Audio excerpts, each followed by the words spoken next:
All right, here we go. It is time for Sell Like a CPCU. I am Matt, and without further ado, I'm not even gonna sandbag on this one. I'm gonna invite my guest co-host for this week, Tony Canas. How are you doing, Tony? Doing fantastic. How are you, Matt? I am very good, very good. Yep, Precious is on vacation. I'm getting selfies from the beach, so I'm very jealous.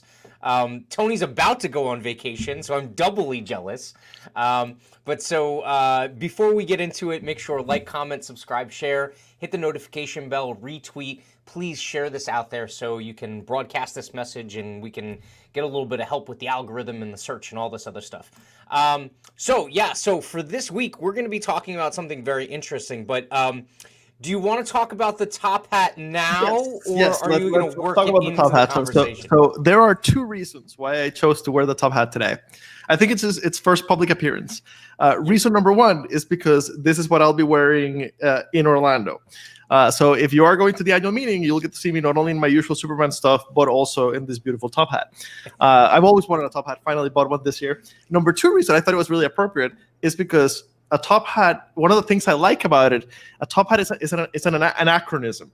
It's from another time, right? Completely out of fashion, and there's reasons why it went out of fashion. And when we talk remote work, it's very similar. The whole 5 days in the office, going forward, it's an anachronism.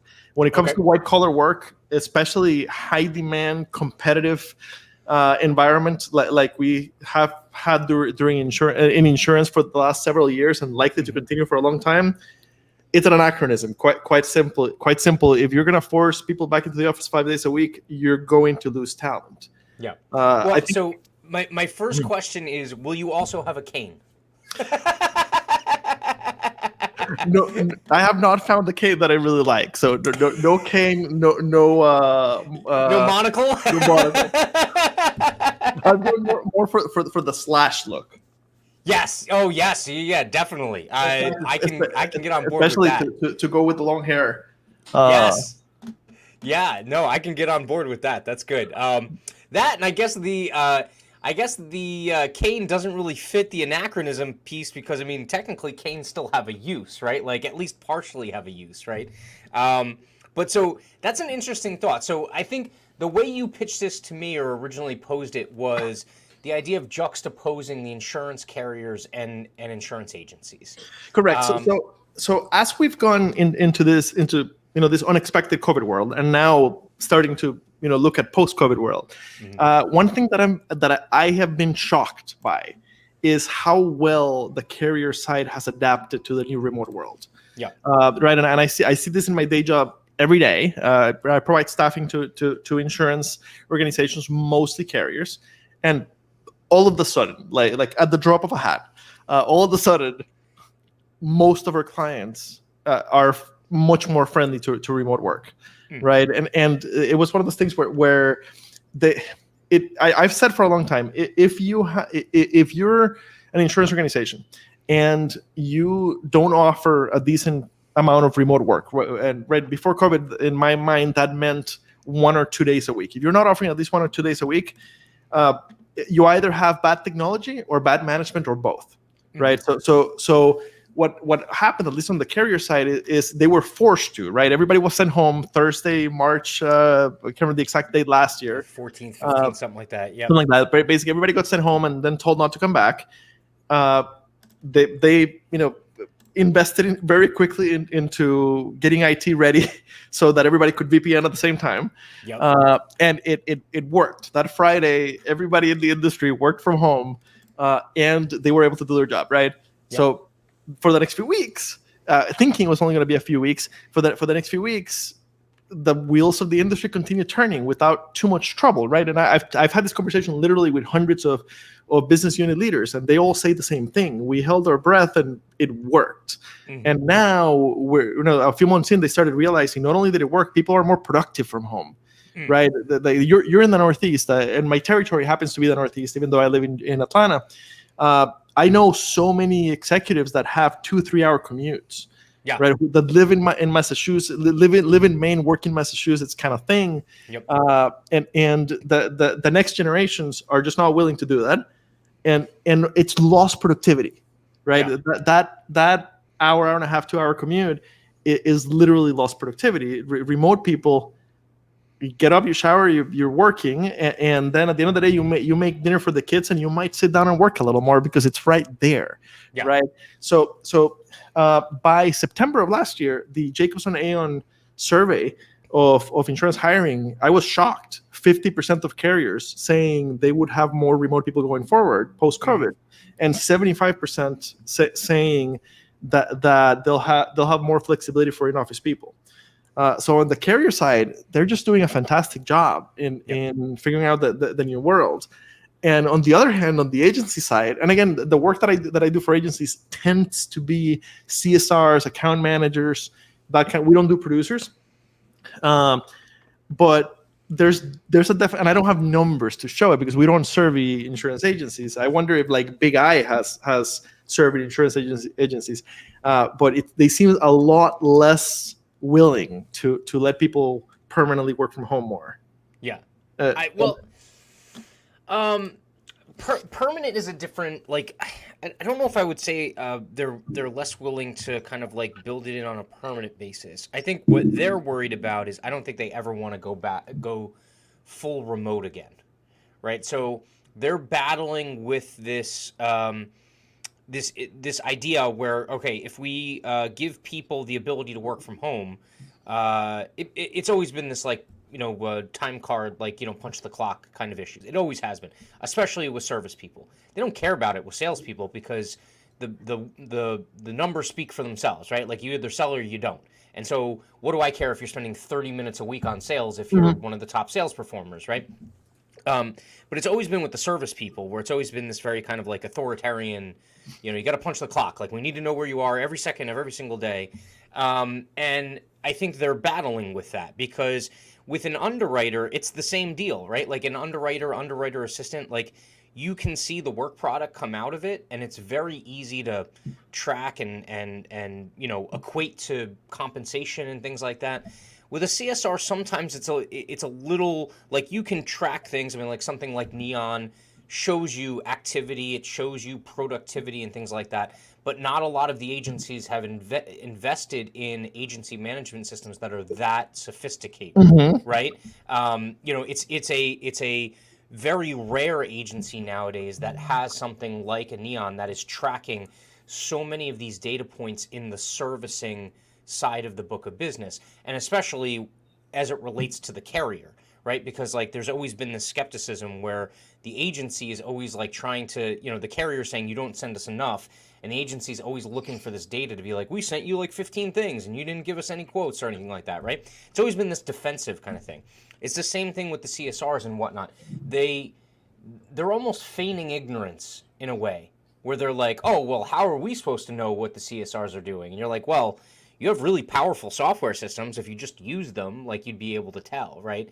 But I think a lot of them don't use that. Like I don't think a lot of them have invested in that.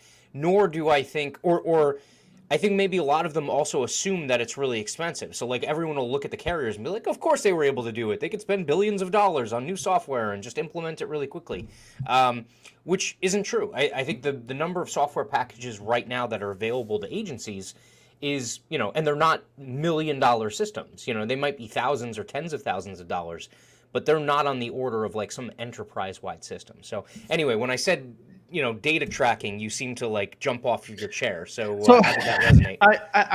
I had a Weiss from I can't remember his company on the podcast a few months ago, and I'm sure they're one of many providers basically offering and they're a Weiss Farouk with Active Ops happened to be who I had on the podcast. Active Ops is one company offering a solution to that kind of thing. To how do we figure out people's productivities when I can't see them, right? Yeah. There are technological solutions, and out of the 1,700 or so insurtechs, many of them seem to be specifically building tools for agencies, right? Now, it's not an easy world to navigate. It definitely isn't. And right, if you're a traditional agency owner and what you're good at is selling insurance and maybe if thank you, Matthew Maxwell. If what you're good at is selling insurance, if the agency is very lucky, you're also a good business manager. Even that is questionable, right? You might just be a really good salesperson. Lots of those. Even if COVID hadn't happened, I'm a big believer that you're going to have to make the investment in technology eventually, and you do need an agency of a certain size to be able to afford making the investment, right? I think that the future is going to be tough for true like mom and pop shops. Yeah. I think the nature of agencies is that, to your point, the nature of agencies versus, say, like how COVID affected insurance carriers was agencies in a lot of cases have, or at least agency owners and principals, have the luxury of waiting for acquisitions to do the big changes in terms of technology. Whereas the insurance carriers were like, okay, well, we can't afford to wait 5 years until, we sell out to another insurance company. Like, we'll die in that period of time. So we need to make the technological change now. The mom and pop that still uses Excel, or maybe doesn't even use Excel, is still keeping track of like paper copies of things. I mean, they can sit there and wait. I mean, the commission check keeps coming, right? Like, as long as the client doesn't move somewhere else and they don't feel really slighted in terms of the service that they're getting from the agency, I mean, the agent can just sit there and basically collect commissions. I mean, that was the joke during Superstorm Sandy in New Jersey, was when my office in New Jersey closed, like, they never had a more profitable month because they didn't have to pay for light. They didn't have to pay for water, right? They got a discount on their rent because the building was closed. And meanwhile, the commission checks kept hitting the account. I mean, like, that's the dynamic where it's like, I think there's also a lack of inspiration to do it. Temporarily, that's true. Yeah, it doesn't last forever. Yeah, true. Right. It's one of those things where the balance sheet looks better for a few months, but it's like not investing in research, right? Eventually, you pay for it, and I think that I'm really inspired. And by the way, I should have started with my usual disclaimer whenever I talk about agencies, which is I have not worked in an agency a day of my life. I've worked with agencies in many ways, as a sales manager or marketing rep, as an underwriter, providing staffing and just general advice through insurance nerds. But I've never worked in an agency a day of my life, right? But I am really inspired by seeing a lot of young agencies that started maybe just before COVID, that are super technologically advanced. Right, so the broker Brett, right? He calls it an agency out of a suitcase. You guys, very focused on your niche, and I don't think you even have a CSR to this point, right? Everything is automated where it needs to be automated. Yes, and everything is like, we haven't made a hire as far as service goes. I mean, it's all virtual assistants or it's technologies. Exactly, like that kind of thinking in building a new agency, it's almost impossible to, or it's a big investment to turn a traditional agency into, or Rogue Risk would be the other one, right? Ryan Hanley's. In all those cases, and there's Griswold and Griswold, which is a really I don't know if you're familiar with them, but they're a really interesting story where it was like grandpa's agency. It was a traditional commercial agency in California, and then that's agency, right? And now the current Griswold, I can't remember his name right now, Steve, takes over the agency. He's in his late 20s. He happens to be a degenerate vegan like yourself. Happens to be a vegan like yourself. It starts turning the agency into, rather than a main street local agency, into a national player, specifically in vegan and animal rights organizations. Closes the office like a year and a half before COVID, and is doing better now than it ever has as a traditional local commercial lines agency. So I think there's several out there that are doing really interesting stuff, kind of at a small agency level. But they can get away with it because they were designed that way from the beginning. And now they have a massive advantage when it comes to hiring, right? Like Griswold has no trouble finding the right people who are also passionate about animal rights. Yeah, because he's unrestricted by location. there's also a very interesting kind of like dynamic, and I guess it's just kind of like a personality thing that exists, that's a difference obviously between, say, like an underwriter and a producer, or even a service person in an agency and a producer. It's like like underwriters and service people and things like that, they might kick and scream and complain, but they'll adapt. Producers, they get into this kind of like, they're almost like racehorses, right? Like racehorses always have the blinders on. You don't want them paying attention to the other things out here. You just want them straight ahead till they get to the finish line, right? So producers are even more they're almost like they are almost stalwart in their resistance to change, because if especially if they're established, not brand new producers. So like that's why this is going to take some time to filter through the system. I think underwriters are a little bit more adaptable. I mean, they're not completely pliable, but they're more adaptable. Producers, say you built $1 million book and you did it a handshake at a time, right? Local chamber of business and visiting knocking on the doors, lawyer, attorney, and realtor, and getting them to refer you business, right? Steak dinner, one round of golf at a time, right? Like you did that and it worked, and you've been not just a little successful, you've been very successful doing it. And now you have some upstart 28-year-old walking in the room going, hey, we need you to do some vlog videos, and we'd like to record you doing some podcasts. And, by the way, we started you a TikTok account. We would like you to do some crazy stuff on there, right? Like the producer is like, are you crazy? Like I make $1 million a year for this company doing things the old school way, and you want me to do that, right? And so that's kind of that dynamic. And I think that the producers, most of them are not going to change, and they'll be fine, right? So and I always, right, you know where I come from, the demographic side, right? Demographically, currently, most businesses are owned by baby boomers, and those boomers do want that steak dinner and the handshake and the golf game and all that, right? Yep. But we're standing in the precipice of the largest transition of wealth, the largest transfer of generational transfer of wealth in the history of humanity, especially here in the States, right? And those businesses are going to get inherited to a bunch of millennials, little by little over the next 10, 15, 20 years. Yep. Right? And now you're in trouble. And it'll be little by little, right? You won't notice it. It'll be a slowdown in growth, a long plateau, and then a decline as those businesses get moved over. Yeah. And if you're retiring 10, 15 years from now, you're fine. Yeah.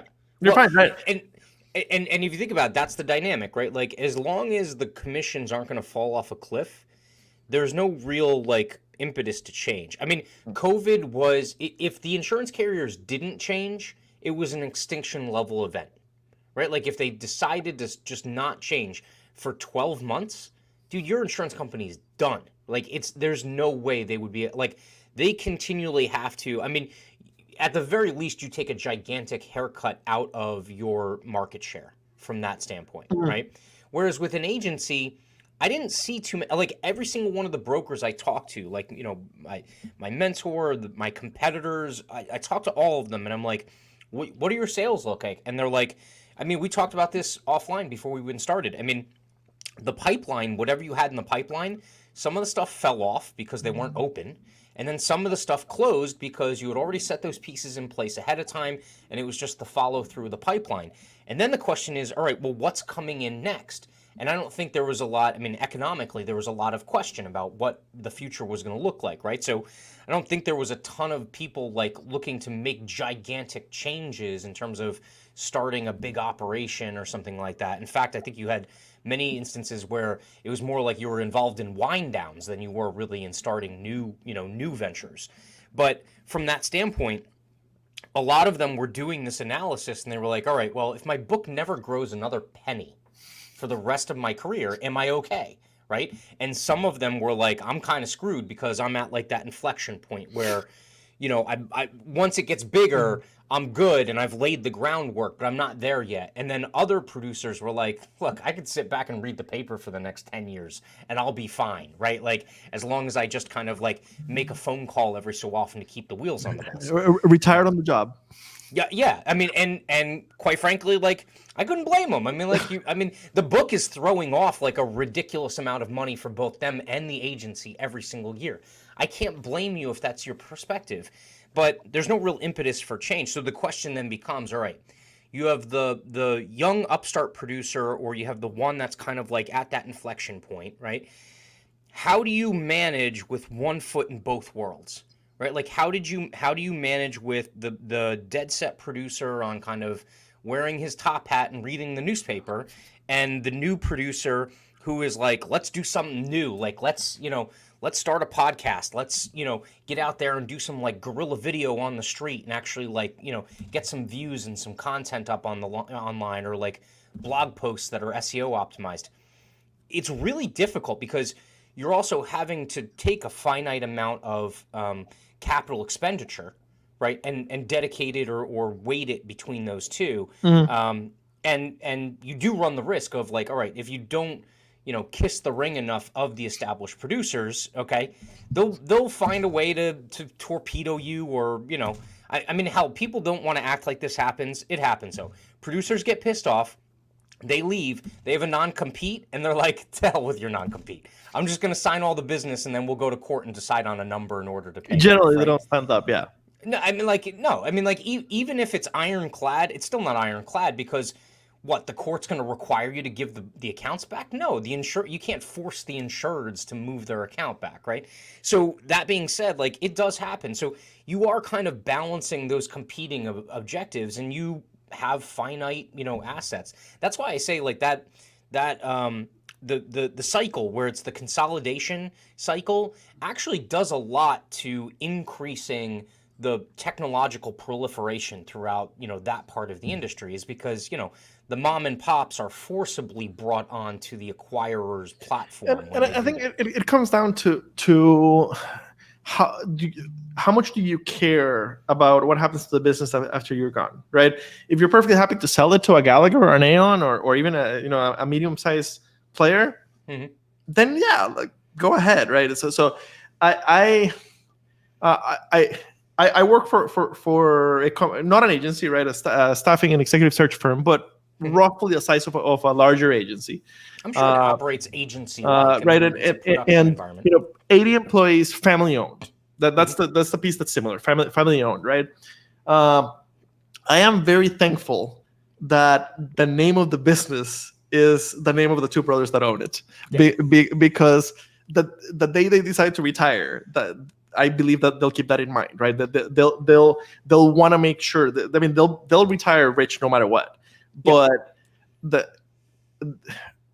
if what they want is for the name to continue being a recognized name in the industry going forward after their time, right? You can't sell to a big staffing firm, to a big generalist staffing firm.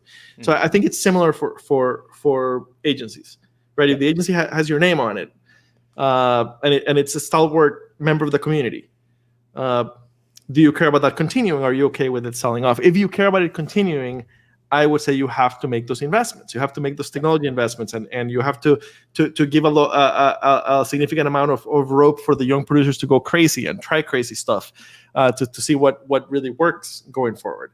Yeah. If all you care about is the annuity that it represents for your retirement, then you're fine no matter what you do. Yeah. I mean, nothing's pressing anyone's hand. I mean, obviously, you don't have to make any changes if you don't want, right?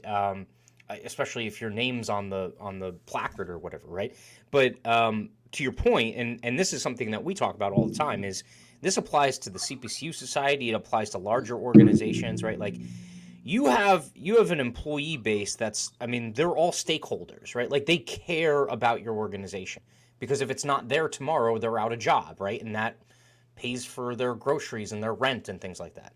So you can always tap that base of talent to lessen the amount of time and assets that are required to do some of these things, right? So you might have to invest in some technology and stuff, but I mean, you and I are living proof that you can go guerrilla, right? Like you can basically take some cheap-ish solutions, okay, smack some lipstick on them, and actually come up with a decent product at the end of the day that you can get some reach with, right? Some digital marketing and branding done with Keep that doing it for without. long enough and be unique enough, and on duct tips and duct tip Yeah.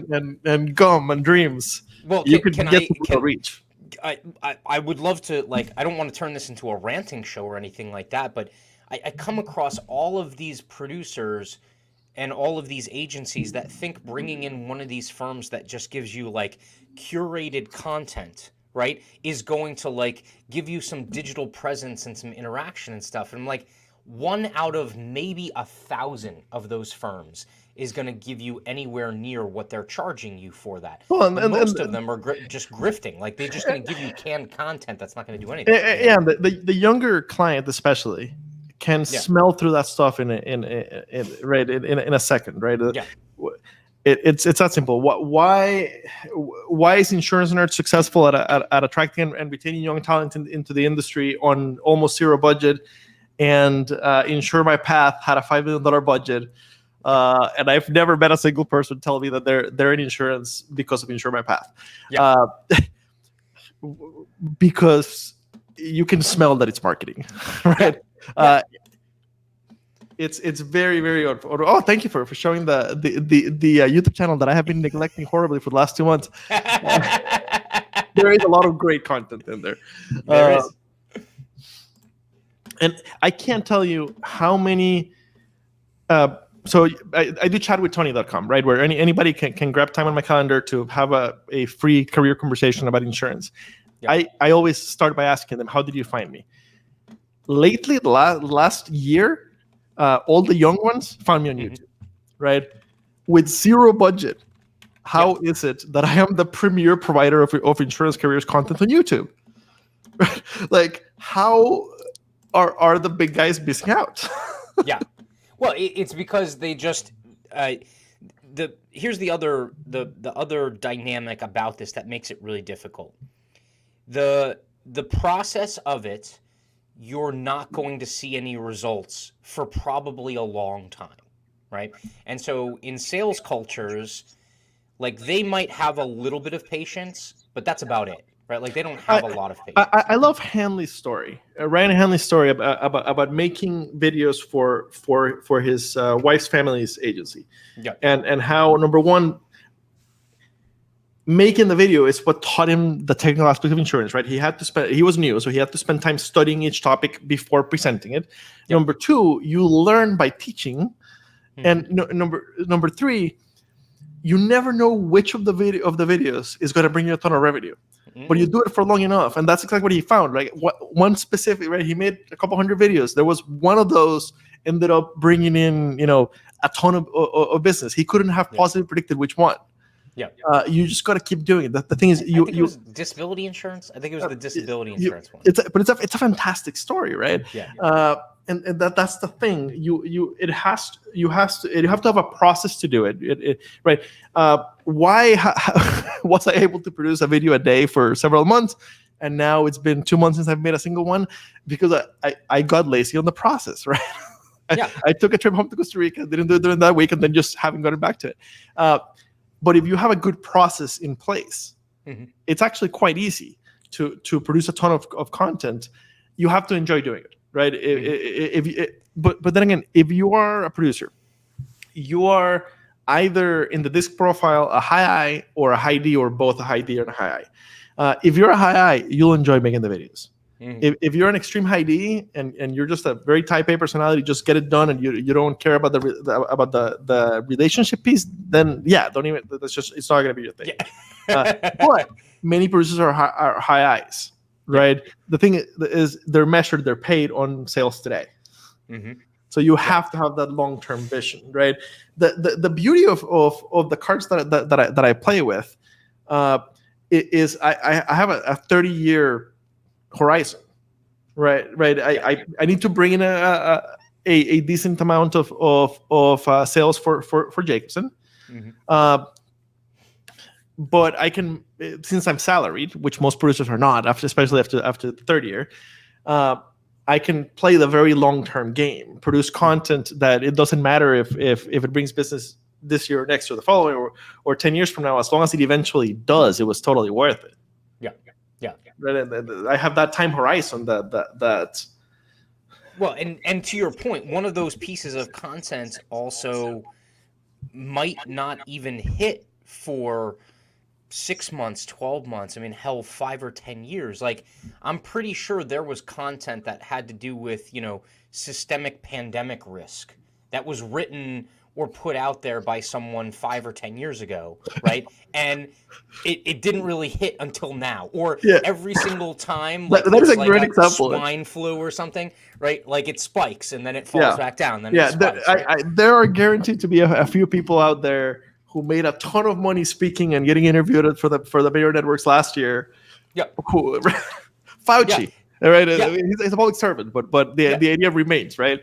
And this year, like it'll go away, right? Like and that content won't be really worth anything anymore, except for like crazy people who want to go back and rehash history, right? Like, but there's those pieces that you put out with that process that you would swear are a piece of crap and are not going to do anything, and you're like, holy cow, I can't believe that got so much engagement. And the hardest part is it's thoroughly unpredictable.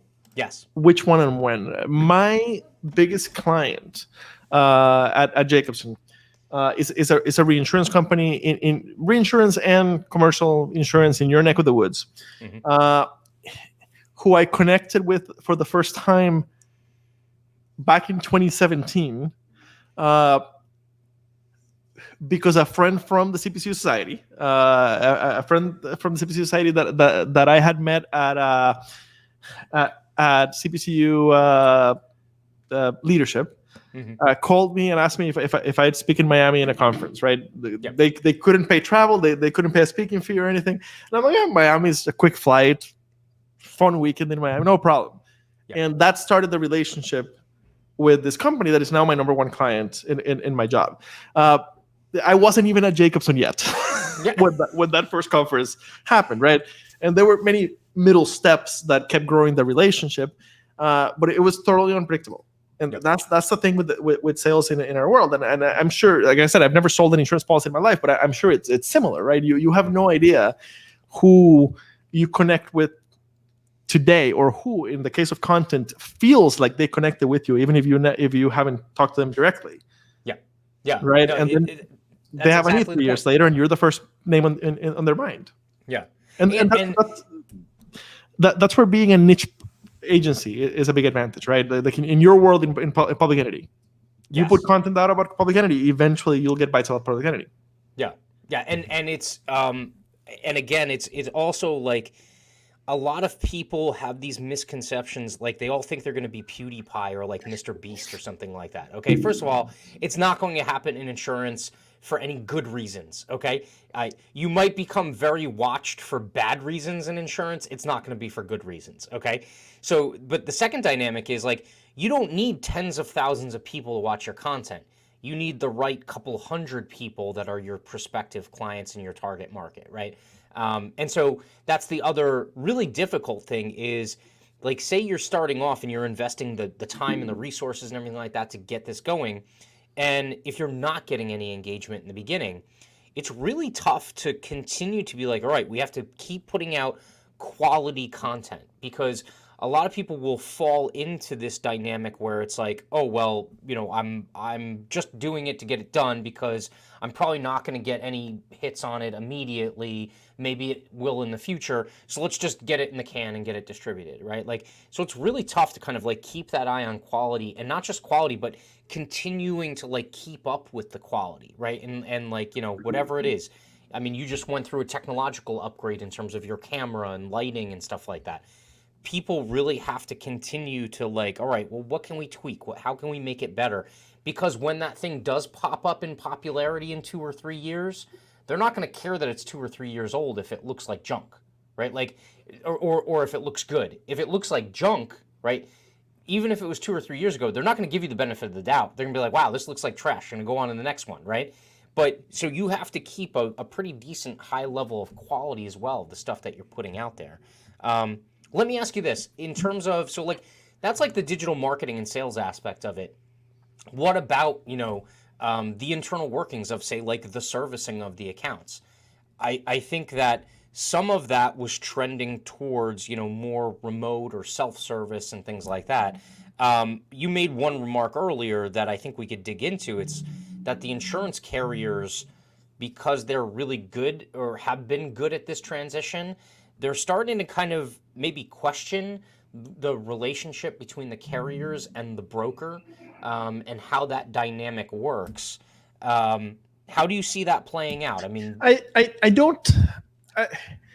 Independent agent carriers are very proud to be independent agent carriers, right? The Cincinnati Insurances of the world, and the many other, the state autos and the many other great independent agency carriers are going to continue being great independent agency carriers. There does seem to be more efforts towards direct, right? And then that comes from before COVID, but it does seem to have grown. I've done staffing for some carriers, doing those type of direct efforts, and they tend to be very friendly to remote, right? Because if it's a brand new effort, they're not held back by old technology, right? They're making the investment in the last year. The technology is more than good enough. It's a soft phone and all that stuff. I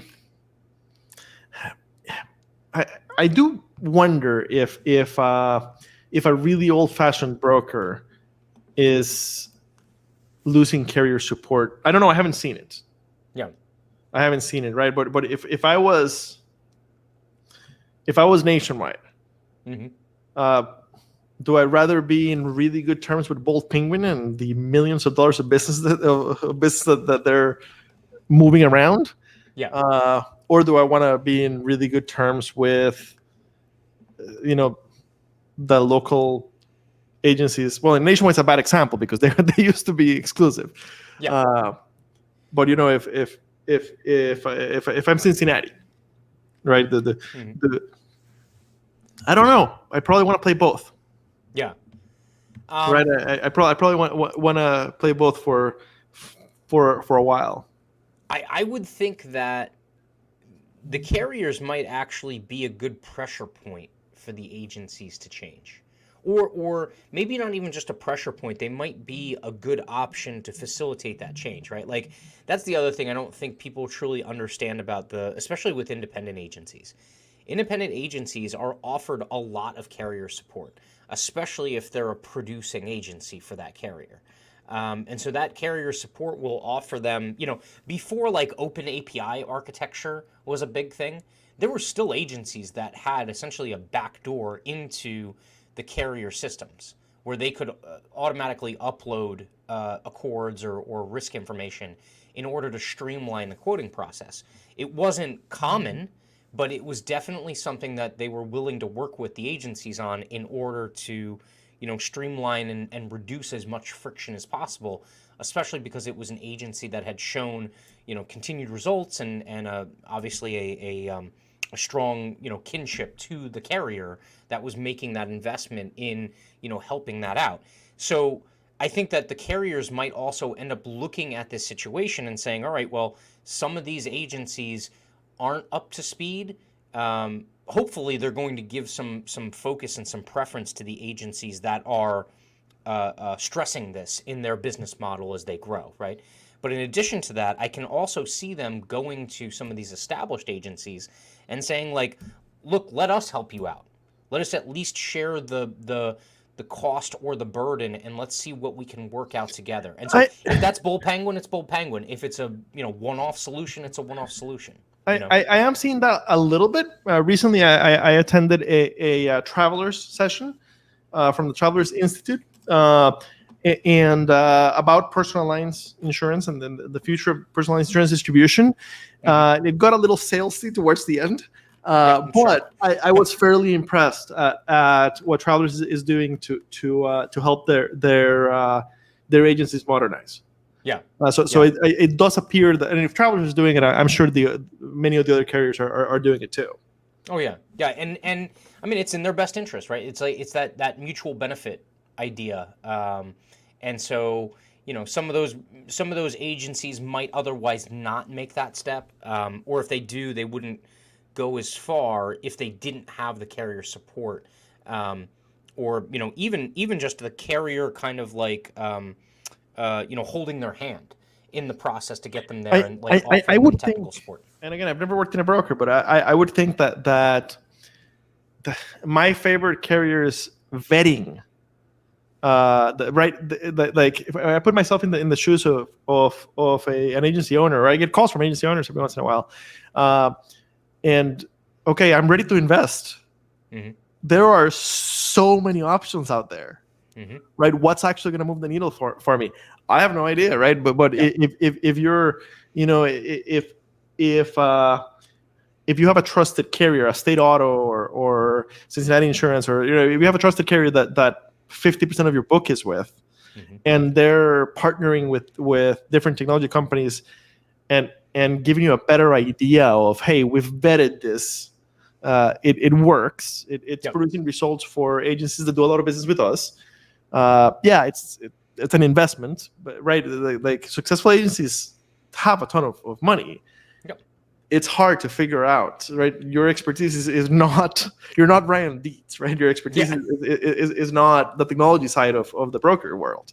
Yeah. So guidance on that, Yes. I think would be super valuable. It's invaluable, and you're getting an insider's perspective too, because like you said, a lot of them are putting the money where their mouth is, and they're taking equity stakes in some of these, insurtech providers and software solutions and things like that as well. So, what do you think of American Family becoming a lead investor in theoretically neutral Bolt Penguin? Yeah.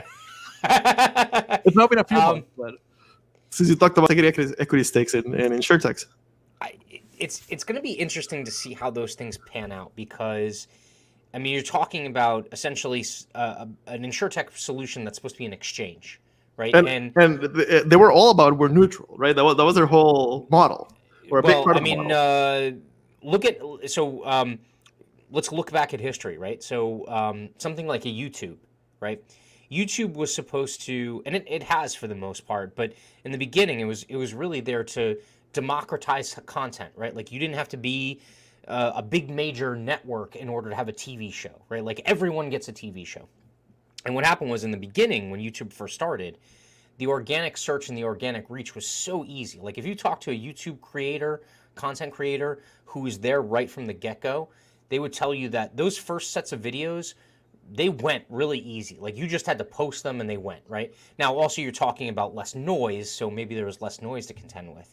But now what you see is YouTube, like a lot of times when you do a search, the top ranked search, or at least the suggested videos that are around the ribbon of the website, are all kind of these like what is sponsored, or at least they're very like preferential content creators, right? So, you'll see, like, I obviously, I'm not in this venue, but, I'm looking at politics quite often, right? So when I'm looking at politics, I'm not getting independent creators as my top options.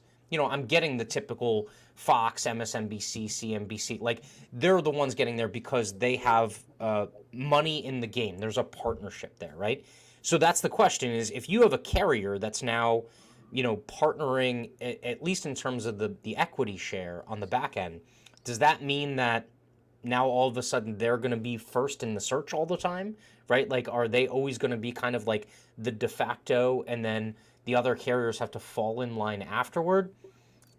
I don't know. I mean, I know if I'm putting money up, I'm probably pushing for that, right? Like, I don't want to, like, just write a check and then be like, all right, well, it's for the love of the game. I don't know if they're going to do that. What's your thought on that one?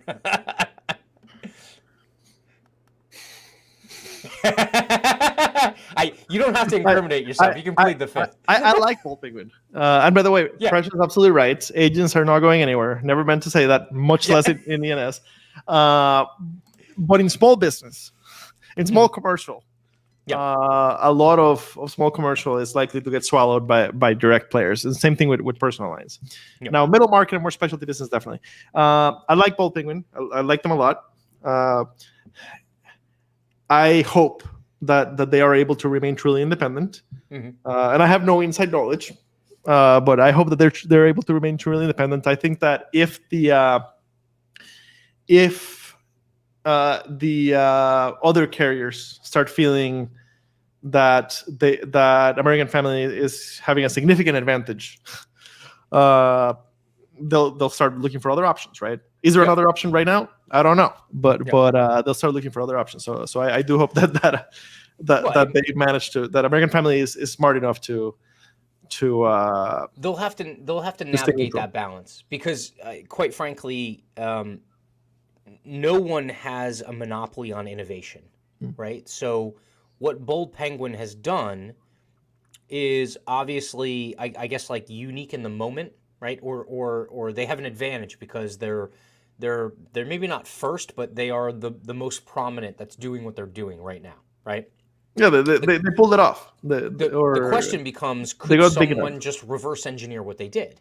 And I think the answer is yes, right? Like, so if you're a carrier that feels slighted and you have a crap ton of money, like, could you replicate it? I think so, yeah. Like, I mean, they were the first ones to go to the moon, but it doesn't mean that, like, no one else can make a space rocket, right? Like, the first is always maybe the most difficult, or it takes the longest. But once that happens, I mean, like, it's like anything else. I mean, once you break the 4-minute mile, 3 other people do it in close proximity afterward, right? It's just a matter of, like, you get to say you were first. But quite frankly, in business, like, being first, like, who cares, right? Like, it's about who's alive today, right? Like, so that's going to be it. It's going to be, like, if they can strike that balance, fantastic. We can all move together, forward in a nice, happy family, so to speak. But if some of the carriers feel like they are kind of getting the short end of the stick, they'll go create their own thing. They'll hire a bunch of MIT kids to come out and recreate the same exact thing, and probably be able to do it in, a couple of weekends with some Red Bull out in San Francisco. Like, I mean, that's pretty much the world that we live in now. What's incredible is if you look at some of the technological innovation that happened, like, even 10, 15 years ago, how long it took to, like, program and construct those things, and then just how really easy it is nowadays, where, like, you could basically copy and paste code, right? And just a bunch of really smart people can get in a room and over a weekend put together software packages that it would have taken, months and years to put together. And I'll tell you one thing. There's I've had at least 2 or 3 guests on Profiles in Risk who are agents who have built insurtech tools and are now offering it to the rest of the agency world, right? Because right, the tools are easier than ever, absolutely. And then you don't even need a server; you just put it on AWS, and the expense is not bad, right? Like you put it together and throw it out there, and if you need to bring development talent, you grab development talent from the Philippines or India, and it's not that expensive, right? So you've got the life insurance guys that I had on the podcast. I can't remember their name, who are a father and son team. You've got Ninja Raider out in California. Agent built that. There's several tools out there that have been built by agents. Well, I guess the best example is Paul Gagliotti. Again, in your neck of the woods. I know that I introduced you guys, and I don't know if I should be. I don't know if I should feel guilty about that, but I definitely want 10% of whatever comes from it. But perfect example of an agent with no tech background, just building tools that are making waves now, right? And that are getting awards, are getting into incubators, and right, the great example of how kind of the other extreme of right. You've got the majority of the agencies kind of in the late adopter side of the curve. many here in the middle, and then you've got the Paul Gagliotis of the world who let's build the tool ourselves and make it available to everybody else. Yes, yeah. Which is interesting. So Precious with another supposed to be hosting the show is commenting from the beach Supposed right to be on now. vacation, yeah. Saying tools that are built by the end user tend to address the pain points better, and that's true. Like you're living it, you know exactly what needs to be fixed, right? Broker Brett, right? We talked about him and building a simple CRM tool for agencies, right? Precious is one of their first clients, yeah. That kind of stuff. If you have the right mindset, I think that's what it comes down to. If you have the right mindset, if you have an abundance-based mindset, it's a wonderful time to be a young agency. Oh yeah, and I would say that based off of that consolidation cycle, right? We've come through a period of time where money's been very easy to raise and to borrow for larger entities, corporate entities. And so you've seen a long wave of consolidation. And after this, I think there's still going to be some consolidation, like shops that just kind of held out through COVID to see what the future was going to look like. A number of them are going to look at it and be like, you know what, I really don't want to have to put in that much work. I'll just kind of, sell or whatever.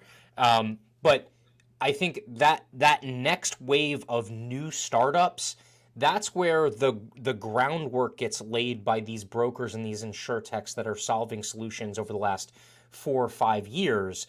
That's where it's really going to get realized in terms of the profitability, because it's when you get to that next wave of insurance agencies that are opened, where they're going to be truly open to adopting the newest technology, the newest business processes and things like that. So, it's a little bit staggered. What's funny is you would think it would be the opposite, right? Like the people that are out there and hunting and killing and gathering, right? You would think they want the best weapons, the best tools, the best, but it's really not. It's like the opposite. It's like the how should I put it? I don't want to be sexist or anything. So the people back at the kitchen, right, who are cooking, they're the ones that have like the top of the line knives and oven and everything like that.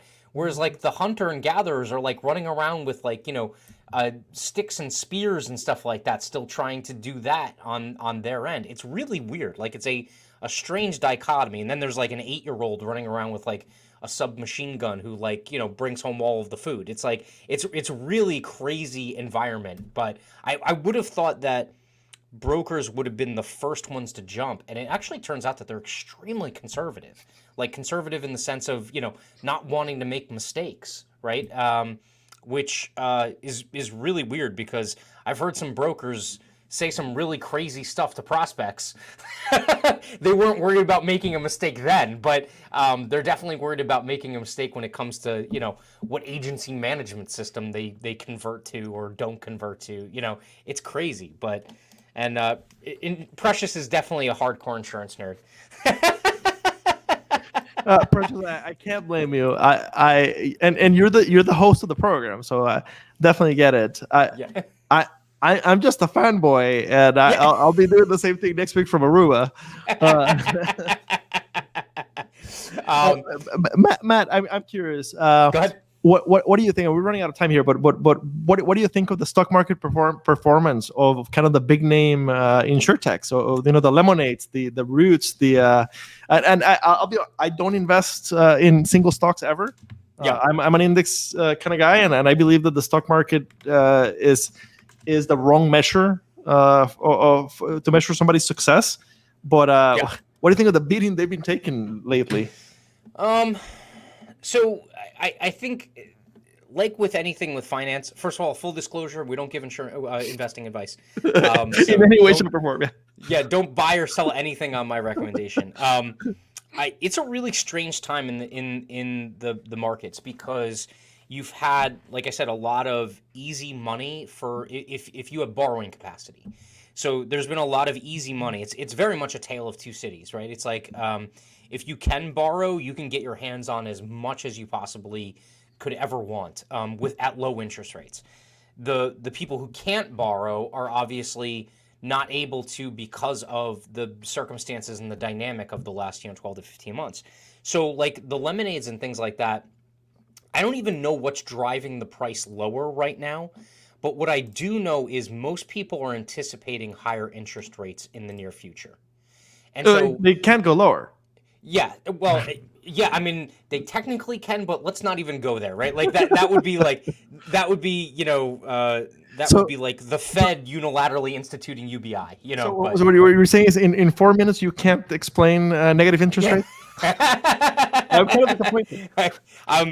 Nor would I want to, because then someone would get really mad at me because I would probably muck it up. But no, but I think a lot of people are anticipating higher interest rates on borrowed money. So if you're an operation that is still kind of like at that point where you require either a lot of borrowed money or a lot of continued investment coming in to continue that expansion, I think there's going to be some aversion to that. We'll see pretty quickly a rotation into certain types of investments that haven't really been in vogue for the last, 4 or 5 years because they're, again, quote, air quotes, safer, right? But yeah, I think that's really the dynamic. I mean, look, everyone who's in the insurance industry is always looking at, surplus and whether or not there is one or not. And that's always going to be Lemonade's story within the insurance industry. So, insurance nerds like us will always be like, all right, well, what does the underwriting surplus or loss look like, right? That's always going to be the thing that we're looking at. But I really think there's a financial dynamic there that's going to play out. And they might go through a tough patch. The other dynamic is that whenever you're looking at something like InsurTechs, Rob Galbraith talks about this all the time. He's like, I have no doubt that 1 out of 100 might succeed, right? Like, and the other 99 will maybe contribute to the overall success of that one because they'll put the money in and come up with some kind of solution, but maybe just the business model's bad, right? So the one that lives will take those technological advancements and use them to the best of their abilities and actually capitalize on it. Same can be said about some of these first movers. Like, I mean, Lemonade, look, if they pull off the Amazon, that's basically what they're doing is the Amazon model, right? Like you just undercut everyone for long enough where you force, your competitors out of the market space, and then you can begin to really focus on profitability and stuff. But Amazon successfully lost money for like 15 years, right? Can you do that in a heavily regulated field like insurance? Right. That's a good question. I mean, when it comes time to increase interest rates to actually be profitable, I guess we're going to find out. Who was it? Was it Mateo and Adrian Jones? I can't remember who it was. One of the analysts talked about the Lemonade is treating reinsurance like a permanently renewable resource, and that's probably not the case. Your reinsurers won't pay for you to lose money forever. Eventually, they have to see you as a profitable play. Yeah. I don't know the inner workings. Like, I don't know if they're burning bridges. I mean, that's where it really comes into play, right? Like, if all of a sudden the reinsurers start to put the screws to them because it's not profitable, and they're like, well, the hell with you, we can just go to this other reinsurer. That's when you start to run into trouble because there is not an unlimited number of doors to knock on, right? Like, not to mention the fact that they all talk. Like, it's not like they're in silos. I mean, they're all like, yeah, don't touch that, So it's look, if that's the way they're treating it, I would say that I would be extremely. I'm not someone who really wants to play in that pond. Like I was someone who watched Bitcoin go from 50 cents when someone was telling me about it to $50,000-$60,000 this past year, and I didn't really get involved in it until maybe 9-12 months ago. But we're out of time. But are you investing or are you mining? I'm not mining, but I do have other ways of like generating revenue. I can tell you that there's actually like talk about technology that's available today versus not being available 10, 15 years ago. When I was a prop trader on Wall Street, some days the bulk of the volume was all black box trading from hedge funds. So they had essentially computers that were auto trading. Now you can get access to software programs for a monthly fee that will do the same trading algorithms for your own personal crypto portfolio, right? And so I have that, and the thing sheds, like once you get it dialed in, it sheds decent amounts of crypto. I mean, like 5 to 10 points every single month. I mean, that's good money, right? Like that's a huge return.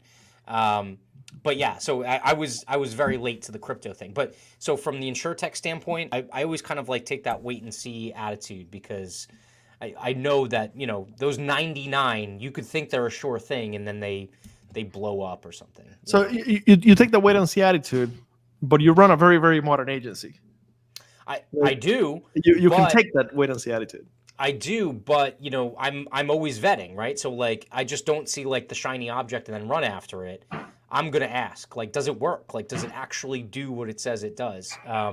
But yeah, I mean, it's one of those things where, you know, I should have invested in a couple of the software providers that I'm using now, you know, but I just didn't, because I'm stupid. Well, my friend, we've gone through a million different topics today, but hopefully it was at least a fun watch for the listeners. I agree with Precious. You need a regular spot on the show. Real pleasure to catch up with you. Looking forward to see you and the crew in Orlando. Yes, we will see you at InterRisk. Anyone who's not signed up yet, if there's seats left, go sign up for InterRisk. You'll get to see it. We will be live from InterRisk. I'm gonna make it happen by hook or by crook. We're gonna be live from InterRisk. I will have Tony as well as a number of other characters on the show. Precious obviously will be there. So be careful. What I like to call the Tony Canas rule. In the when you sign up for the conference, you're signing that you can't record anybody without their written permission, and yes. and the institute's written permission. I like to call that the Tony Canas rule. They consent didn't is key. We always make sure we have consent. It's okay. Me too. Have a good evening. Thank you very much, Tony. We will be back next week. Bye.